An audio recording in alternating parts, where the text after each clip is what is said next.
25 तारखेपर्यंत कर्ज वाटप न झाल्यास सर्व जिल्हा बँकांना घेराव घालून टाळं ठोकण्याचा इशारा नाशिकमधल्या शेतकऱ्यांनी दिला।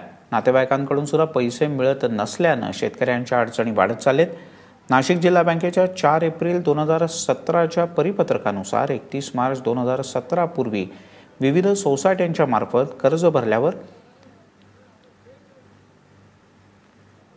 तातडीनं कर्ज उपलब्ध करून देण्याचं नमूद करण्यात आलं होतं। मात्र जिल्हा बँकेनं 1075 सोसायट्यांचे जे कर्ज वितरण आहे ते थांबवलेलं आहे। त्यामुळे आज नाशिक जिल्हा बँकेच्या द्वारका शाखेमध्ये जिल्हा बँक आणि सोसायटीचे अध्यक्ष यांच्यामध्ये तसंच शेतकऱ्यांनाही बोलावून एक बैठक पार पडली। यावेळेला शेतकऱ्यांच्या बरोबरच सगळेच उपस्थित असताना जोरदार बाचाबाची झाली। दरम्यान आजच्या बैठकीतून तोडगा निघू न शकल्यानं उद्या पुन्हा एकदा शेतकरी सहकार मंत्र्यांची भेट घेऊन या सगळ्यातून मार्ग काढण्याचा प्रयत्न करणार आहे।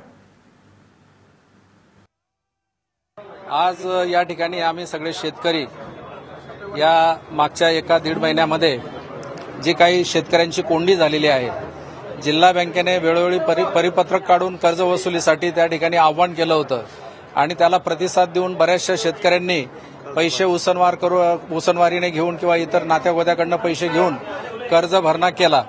मात्र जिल्हा बँकेने आता आमची आर्थिक असमर्थता असल्या कारणाने आणि शासनाचं नाव पुढे करून आम्हाला जे काही भरलेलं कर्ज होतं ते देखील द्यायला असमर्थता त्या ठिकाणी दाखवलेली आहे।